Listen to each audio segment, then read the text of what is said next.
Assalamualaikum Assalamualaikum warahmatullahi warahmatullahi wabarakatuh. wabarakatuh. Om Salam sejahtera Swastiastu, bagi Namo kita semua. Buddhaya, Salam Di sini Kebajikan, kami akan Rahayu. Di mempresentasikan sini tugas kelompok kami yang kami berjudul akan konsep dasar, menjelaskan visi mengenai dan misi konsep dasar perusahaan visi dan untuk misi memenuhi tugas perusahaan manajemen sebagai strategi. pemenuhan tugas mata kuliah manajemen Berikut adalah strategi. anggota dari kelompok kami, yaitu Syana Sinta Yunari Kelompok dengan kami NIM beranggotakan 4 122200126, orang Lisa yang Ovelia terdiri dengan NIM dari Syahna Sintayunari, Lisa 122200133, Ovelia, Ariza Ariza Zulia Zulia, dan RJ saya dengan sendiri NIM Dela Widiasari. 122200143, Kelompok dan kami Dela Widiasari beranggotakan dengan NIM 4 orang yang terdiri dari 12222005152. Syahna Sintayunari, Lisa Ovelia, Ariza Zulia, dan saya sendiri Dela Widiasari. Yang pertama yaitu pengertian terkait visi. Di sini visi menjelaskan what we want to be. Artinya apa yang akan kita lakukan di masa depan nanti. Gambaran ideal tentang masa depan yang ingin dicapai organisasi atau arah jangka panjang. Ada juga pengertian misi yang dimana what we can do atau artinya apa yang akan kita lakukan untuk mencapai visi tersebut. Pengertian misi secara jelasnya yaitu langkah-langkah, tujuan atau upaya strategis untuk mewujudkan visi dan misi.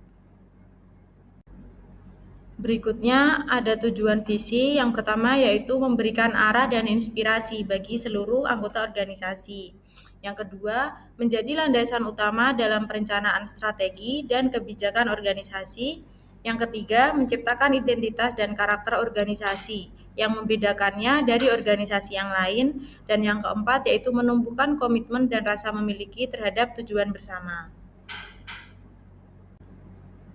Berikutnya adapun tujuan misi yang pertama yaitu menjelaskan arah tindakan operasional organisasi dalam mencapai visinya. Yang kedua, menentukan fokus kegiatan dalam prioritas kerja. Yang ketiga, menjadi dasar untuk penetapan tujuan, sasaran, dan indikator kinerja. Dan yang keempat yaitu mengkomunikasikan nilai-nilai dan komitmen organisasi kepada pemangku kepentingan.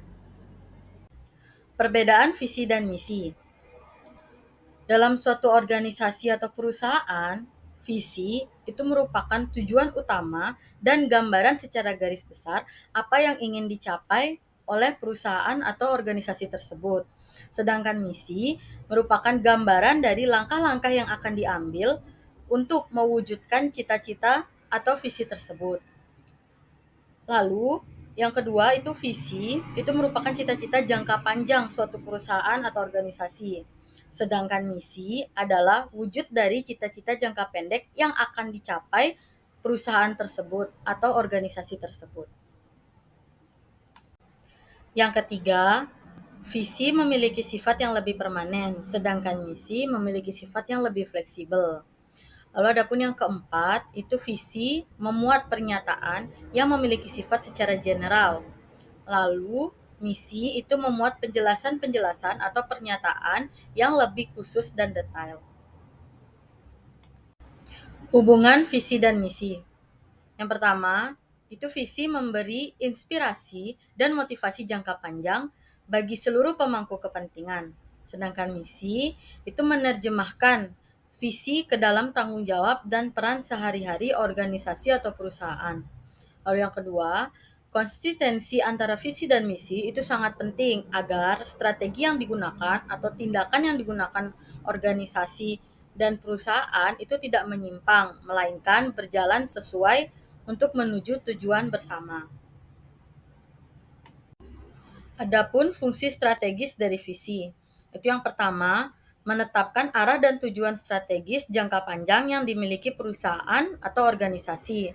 Lalu yang kedua, itu menjadi alat penyatuan dan komunikasi internal yang dimiliki oleh anggota-anggota yang ada di dalam organisasi atau perusahaan tersebut. Lalu yang ketiga, itu memandu kepemimpinan dan pengambilan keputusan strategis yang akan dilakukan oleh perusahaan dan organisasi.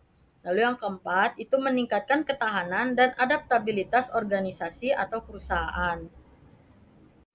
Fungsi strategis misi.